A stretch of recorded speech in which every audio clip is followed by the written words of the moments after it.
The bus doors hissed shut with a sound that cut through the early morning chill, sharp and final. James Carter stood on the cracked pavement of the depot lot, his breath fogging in the March air, his hands gripping the faded driver's cap he'd worn for decades.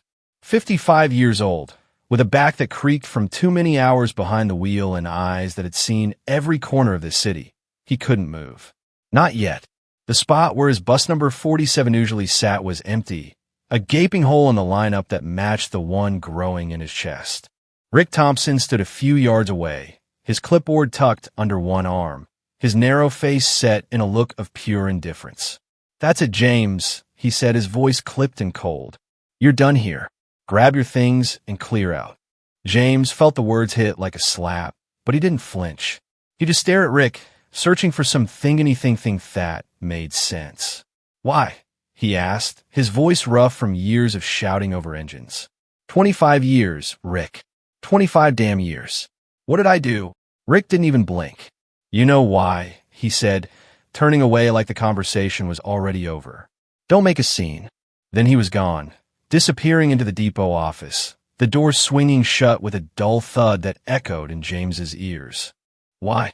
That was the question clawing at him, sharp and relentless. He'd driven that route since 1989, back when the city was a maze of potholes and broken dreams. He'd hauled folks through blizzards, floods, and summers so hot the seats stuck to your skin. Never late, never sloppy. So what had gone wrong? What had flipped the switch from steady paycheck to a middle-aged man, standing alone in a parking lot, out of job? He trudged home that morning, the 5 blocks feeling like 50. The city woke up around him, cars honking, kids laughing on their way to school, but it all blurred into noise. James wasn't a man who liked to linger on the past, but today it came rushing in anyway. He'd started driving buses at 29, fresh off a stint at a factory that shut down when the jobs went overseas. The gig wasn't glamorous long hours, low pay, passengers who sometimes spat in your face, but it was honest. And James liked honest. He'd built a life on it. A little house with Ella, 2 kids who'd grown up and moved on, a routine that kept him grounded after Ella's cancer took her 3 years back. What set him apart, though, wasn't the hours or the grit. It was the way he treated people. Didn't matter if you were a lawyer in a suit or a guy down to his last dime. James gave you the same nod, the same morning or take care. He'd seen the world change over the years: cell phones, fancy coffee shops popping up downtown, but one thing hadn't. Folks still needed to feel human. And he made sure they did every run, every day. That's where Rick came in. Rick Thompson, the route manager, was a different breed. 10 years younger than James, with a college degree he liked to mention too often. Rick ran the depot like it was his personal kingdom. Profit was king, and his rules unspoken, but ironclad kept it that way. White folks up front, black folks in the back, the right passengers happy. James had never bought into it. A bus wasn't a country club, it was a ride. And he'd be damned if he let Rick turn it into something else. Maybe that's what got him here. Maybe Rick had finally tired of James's quiet rebellion. But knowing the maybe didn't soften the blow. It just made it heavier. The real spark lit the day before you, a Monday afternoon that started ordinary enough. James was rolling through his route, the bus half full with the usual mix: retirees, workers, a couple of teens glued to their phones. An old black woman climbed on at 3rd Street, her cane tapping a slow rhythm as she settled into a front seat. She had a face like a grandmother's soft wrinkles, kind eyes, and a purse she hugged like it held her whole world. James gave her a smile in the rearview mirror and kept driving. A few stops later, a white guy in a crisp suit got on mid-40s, carrying a briefcase and a scowl. He scanned the bus, saw the old woman up front, and shot James a look that said, "Fix this." James caught it, but didn't bite. "Plenty of seats back there, sir," he said, voice even. The guy huffed, muttered something James couldn't hear over the engine, and stomped to the rear. And a storier, so James thought. By Tuesday morning, he was out. No warning, no meeting, just Rick's cold dismissal. Word must have gotten back, fast, probably the suit complaining to the right person. James replayed it as he walked home, the city fading into a gray haze. Should he have moved the old lady? Kept the peace? No, that wasn't him. He'd spent his life doing right by people, and he wasn't about to start bowing to Rick's nonsense now, not after all these years. He got to his apartment, a one-bedroom place that felt too big without Ella, and dropped his cap on the kitchen table. The silence pressed in, thick and heavy. The kids were gone, Lila in Atlanta, Marcus up in Chicago, and the job had been his tether. Now what? He sank into a chair, staring at the cap like it might tell him something. He could let it go, fade into retirement, live off savings till Social Security kicked in. But that felt like giving up, and James Carter didn't give up. By nightfall, he decided this wasn't the end it couldn't be. He'd find a way to fight back, even if he didn't know how yet. Rick thought he'd won, but James wasn't out of moves. Not by a long shot. The next morning came too soon, the sun barely cracking the horizon when James Carter rolled out of bed. His coffee brewed slow and strong, filling the kitchen with a bitter smell that matched his mood. He hadn't slept much, maybe a couple of hours, snatched between replays of Rick's voice and the hollow thud of that depot door. Fired. After 25 years. It still didn't sit right, like a puzzle with half the pieces missing. He wasn't the type to stew, but this wasn't something you just shrugged off either. He sipped his coffee, black as the asphalt he'd driven over for decades, and stared out the window at the waking city. Kids shuffled to bus stops. Cars coughed to life, moving on without him. But he couldn't let it end like this. Not without answers. By 8, he'd made up his mind.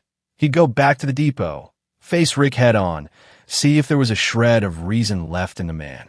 Maybe it was a long shot, but sitting still wasn't an option. He pulled on his old denim jacket, the one Ella used to tease him about keeping too long, and grabbed his cap out of habit. The walk to the depot felt different this time, heavier, like the air itself was pushing back. When he got there, the lot was buzzing with the usual chaos. Drivers clocking in, buses rumbling out, the clatter of tools from the garage. Rick's office sat at the far end, a squat little box with a window that never opened.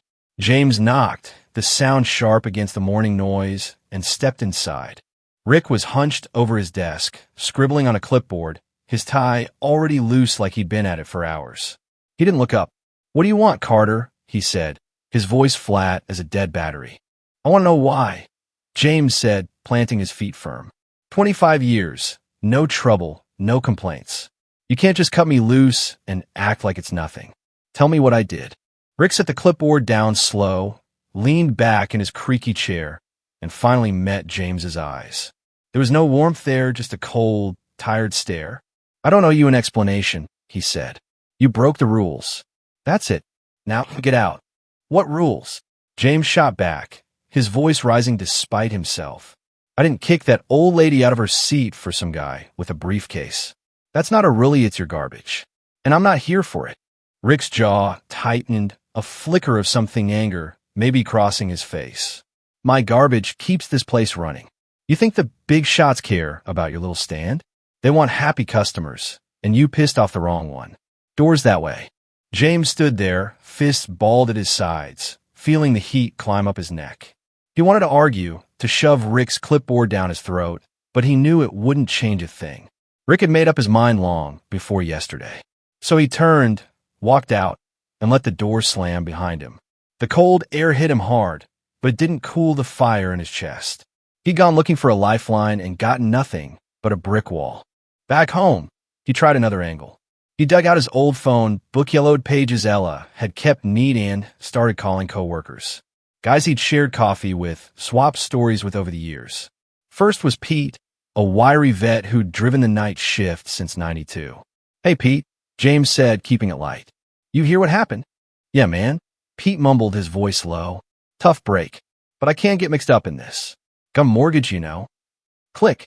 Next was Tony, a big guy with a laugh you could hear across the lot. "Sorry, James," Tony said, quieter than usual. "Rick's got eyes everywhere. I need this gig." One by one, they ducked out, scared, tired, or both. James hung up after the 5th call, the silence in his apartment louder than ever. He'd counted on them, just a little, but fear was a hell of a leash. By noon, he was pacing, the floorboards creaking under his boots. He couldn't shake if this wasn't just about him. It was Rick's whole system, those unwritten rules that had been rotting the depot for years. Black folks shuffled to the back. White folks waved up front, like it was some twisted throwback to the '50s. James had seen it too long, fought it in his own way, quiet nods, fair seats, a stubborn refusal to bend. Now they'd kicked him out for it. Maybe it was time to stop being quiet. That's when the idea sparked. He wasn't big on tech. His daughter, Lila, had set up the laptop after Ella passed, showed him the basics, but he could manage. He hauled it out, the thing wheezing to life, and sat down with a fresh coffee. He typed out the story, slow and deliberate. The old lady with her cane, the suit with his attitude, Rick's rules, the firing. No fancy words, just the truth, raw and plain. He posted it on one of those social media sites Lila was always on about, figuring it'd be a shout into the void. At least he'd said it. But the void shouted back. By evening, his phone was buzzing like a beehive. People were sharing it, dozens, then hundreds. Comments piled up. This is wrong. They can't do that. Somebody fix this. James scrolled through, his coffee cold, his eyes wide. Strangers were mad for him, folks he'd never met, from all over the city.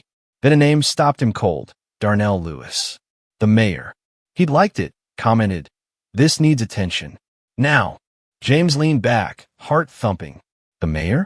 He knew the name Darnell was a rising star. Young, sharp, always on the news with big plans. But why'd he care about some washed-up driver? It didn't make sense. Yet there it was, glowing on the screen, a lifeline he hadn't dared to hope for. The next day it snowballed.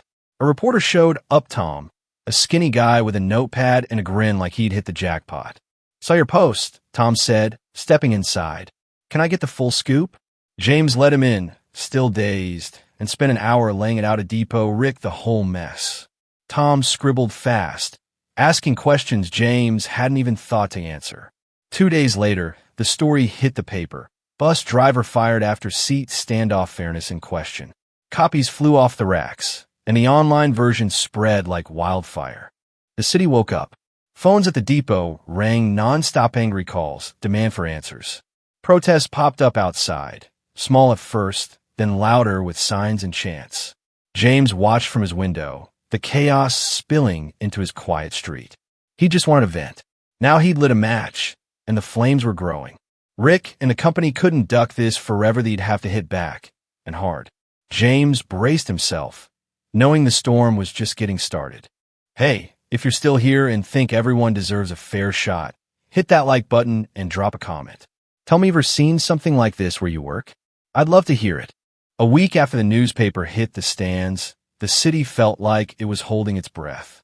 James Carter's little apartment had turned into a hub of sorts, neighbors dropping by with casseroles, reporters calling for quotes, even a few old passengers stopping to shake his hand. He wasn't used to the attention, and truth be told, it wore him out, but also kept him going. Every knock on the door, every "we're with you, James," chipped away at the weight he'd been carrying since Rick cut him loose. Still, he couldn't shake the feeling that something bigger was coming. He just didn't know what. That Tuesday morning, he was nursing a lukewarm coffee and scrolling through the latest wave of comments on his post when a shadow fell across his window. He glanced up, squinting through the blinds, and saw a black SUV parked out front, its tinted windows gleaming in the pale sunlight. His first thought was cops. Maybe Rick had cooked up some retaliation, but then a man stepped out, tall and broad-shouldered, in a suit sharper than anything James owned. It took a second, but recognition hit like a jolt. Darnell Lewis, the mayor. The doorbell buzzed, loud and insistent, snapping James out of his daze. He set the mug down, wiped his hands on his jeans, and opened the door. There stood Darnell, all 6 feet of him, with a smile that was warm but carried an edge of purpose. "Mr. Carter," he said, offering a handshake firm enough to mean business. "Darnell Lewis. Can I come in?" "Yeah, sure," James said, stepping aside, his voice catching on the words. Mayors didn't just show up at your doorstep, not in his world. Darnell walked in, his polished shoes clicking on the worn linoleum, and took a quick look around Della's old curtains, the faded couch, the kitchen table still cluttered with coffee mugs. He didn't seem to mind. He pulled out a chair and sat like he belonged there, motioning for James to join him. "I read your story," Darnell said, leaning forward, elbows on the table. "Saw it online, then in the paper. What they did to you's wrong. Flat out wrong. I'm heading to the depot today, and I want you there with me." James frowned, the words sinking in slow. The depot? What for? A meeting, Darnell replied, his tone steady but firm. With the management. We're going to sort this out, you and me. Right now. It wasn't a request, it was a mission. James opened his mouth to argue he'd already tried talking to Rick, gotten nowhere, but something in Darnell's eyes stopped him. Confidence, maybe, or a fire James hadn't seen in a long time. All right, he said finally, nodding. When? Darnell stood, smoothing his jacket. Car's outside. Let's roll. Half an hour later, they pulled into the depot lot, the SUV's tires crunching over gravel. James felt his stomach twist as he stepped out, the familiar stink of diesel and oil hitting him like a punch to the gut. He hadn't been back since that morning with Rick, and the place looked the same, buses lined up, drivers milling around, the low hum of engines, but it felt different now, charged with something he couldn't name. Darnell led the way, his stride long and sure, past the wide-eyed dispatchers and mechanics who stopped mid-step to stare. They headed straight for the conference room, a drab space James barely remembered from some long-ago safety briefing. Inside, Rick Thompson was pacing near the head of the table, his tie askew, his face flushed like he'd been arguing with himself. When he saw James walk in behind Darnell, his eyes went wide, then narrow, his lips curling into a sneer.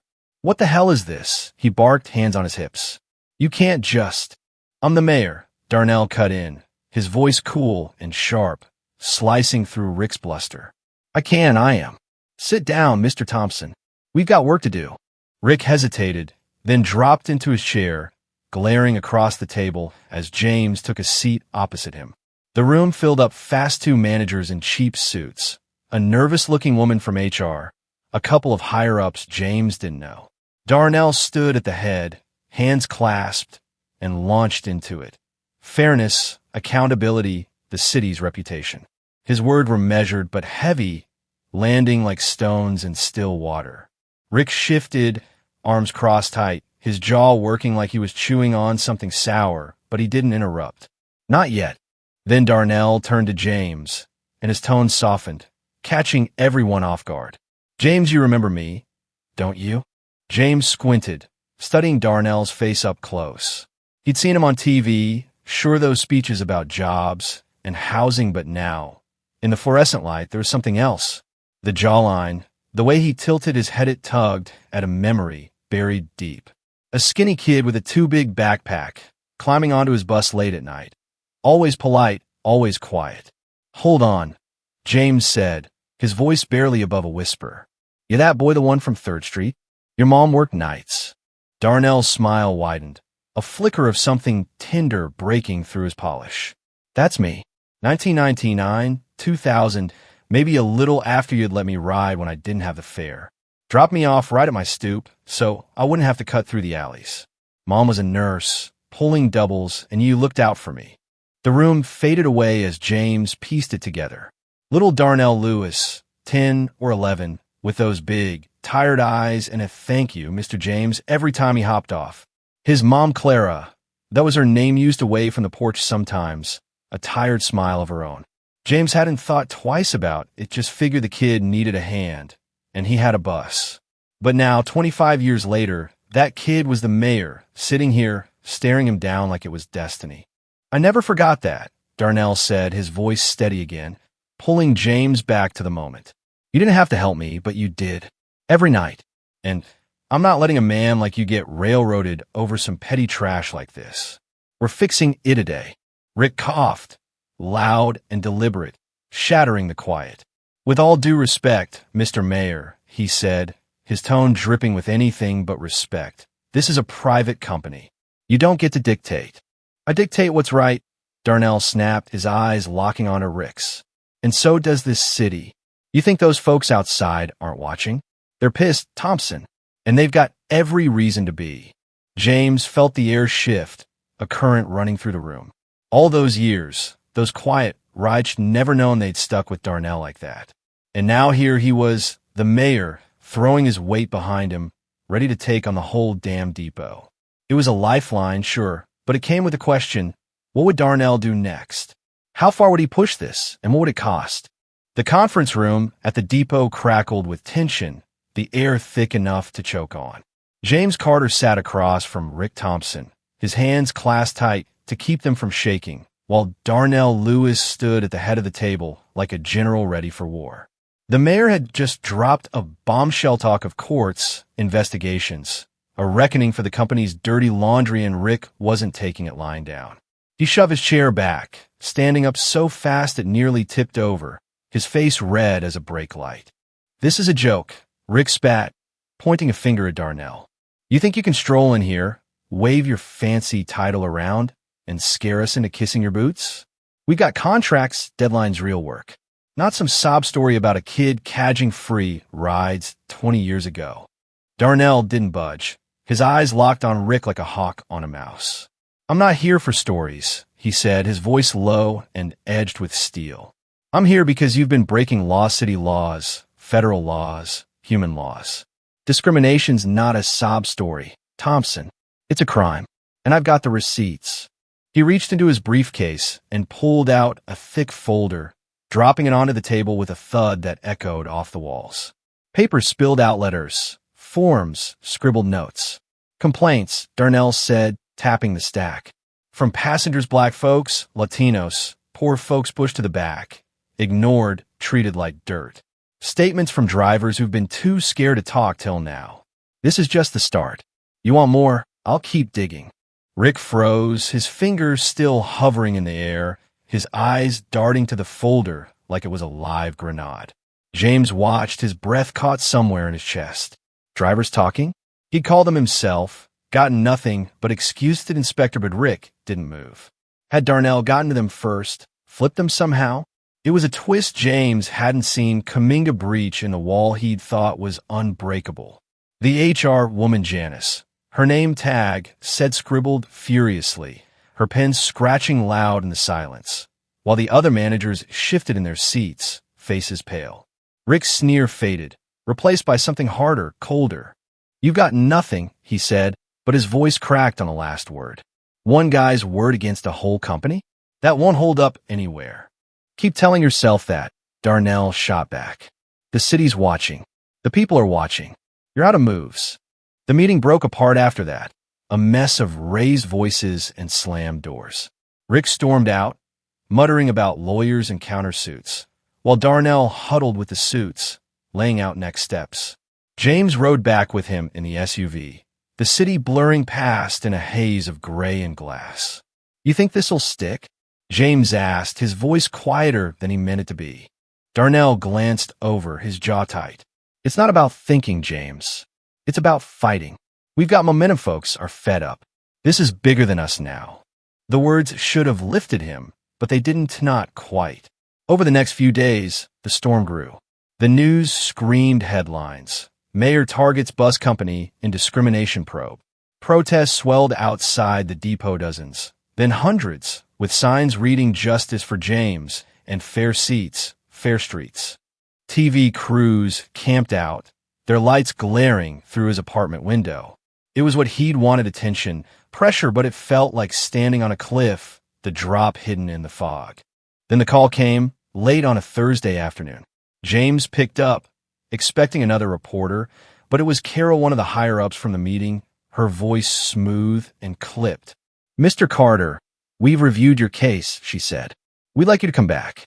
Full reinstatement, back pay, an apology for the mix-up. What do you say?" James gripped the phone, his knuckles white. Reinstatement, back pay. Words that should have sounded like victory, but they rang hollow. A mix-up?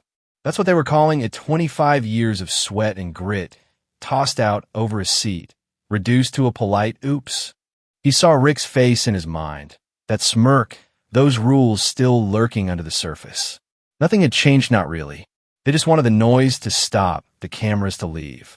"Thanks," he said, his voice rough as gravel. "But I'm not coming back. Not like that. You want to make this right? Tear it down and build it better. I'm not your quick fix."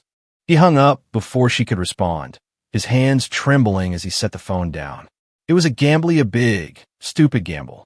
He just torched his old life, the only job he'd ever known, with no promise of anything else. The protests could die out, the investigation could stall, and he'd be left with a dusty cap and a stack of bills. That night, he sat in the dark, the TV flickering silently, Ella's photo watching him from the shelf. Doubt crept in, cold and sharp. Had he overplayed his hand? Was this how it ended alone? Broke, forgotten? But then he thought of Darnell, that skinny kid turned mayor, fighting for him when no one else would. He thought of the old lady with her cane, the passengers who'd thanked him over the years, the ones who'd never had a voice. No, he wasn't done. If the company wouldn't fix itself, he'd make them. He grabbed a notepad from the kitchen drawer, the one Ella used for grocery lists, and started writing names of drivers who might still talk, lawyers he could call, ideas to keep the heat on. It was rough, scatter, but it was something, a plan. And as the pen scratched across the page, he felt a flicker of fight stir back to life. James Carter didn't let the notepad sit idle after that night. Sleep came in fits and starts, but the doubt that had clawed at him was shoved aside by something hard to resolve. He turned down the company's olive branch, burned that bridge with his own hands, and now he had to build something new. By morning, he was back at it, hunched over the kitchen table, his coffee gone cold as he scribbled names, numbers, ideas. He wasn't just fighting for himself, Anna Maria, it was for the old lady with the cane, the drivers too scared to speak, every passenger who'd ever been pushed aside. It was a tall order, but he'd climb taller. The next few weeks were a blur of motion. James made calls old coworkers first, then a lawyer friend of Lila's who'd offered help pro bono. Darnell's investigation kept grinding forward, unearthing more rot. Emails from Rick ordering drivers to prioritize certain passengers, logs of complaints buried deep in the company's files. The city council caught wind and started flexing, threatening to pull the depot's contract if they didn't clean house. Outside, the protests grew hundreds now, their voices echoing through the streets, signs waving high. Fair rides for all, stand with James. News trucks rolled in, their anchors talking fast about justice and accountability. James watched it unfold from his window, a quiet figure in a storm he'd helped spark. Then, one gray morning in late April, the dam broke. The company put out a statement short, stiff, but clear. New policies, effective immediately. No discrimination, no backroom rules. Every seat equal, every rider the same. Rick Thompson was out fired with no fanfare, his office clear by noon. James saw it on the news, the anchor reading it straight-faced while a ticker scrolled. Depot overhauls operations amid public outcry. He sat back, the weight of it sinking in. They'd done either, or at least started to. That afternoon, Carol called again, a higher-up with a polished voice, though it sounded softer now, less rehearsed. "Mr. Carter, we'd like you to come on board," she said. "Not as a drive RAS consultant. Help us get this right. You've earned it." James didn't hesitate long. "Yeah," he said, "I'll do it. But it's got to be real." She agreed, and just like that, he was back, not behind the wheel, but in the fight. A year later, James found himself on a stage he'd never pictured standing on. The city had thrown together a conference on workers' rights, nothing flashy, just a community center with scuffed floors and folding chairs packed tight. The crowd was a mix, gray-haired retirees, union folks, a few kids with notebooks. James wasn't big on public speaking, his hands sweated just holding the mic, but he kept it short. "I didn't set out to change anything," he said, his voice steady.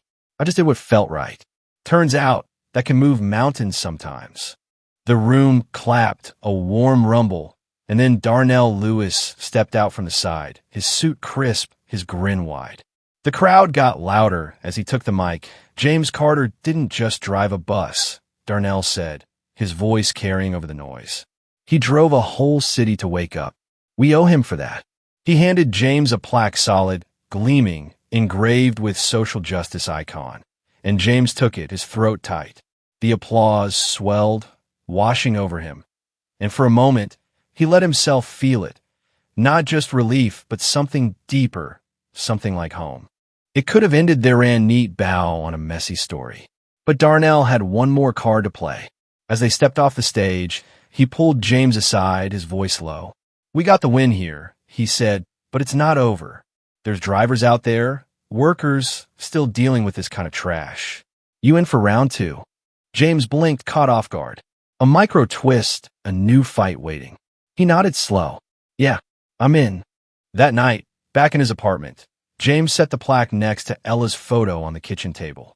He looked at her smile, thought of the old lady with her cane, the kid Darnell climbing onto his bus all those years ago. Fairness wasn't a prize you wanted, it was a right you fought for, over and over.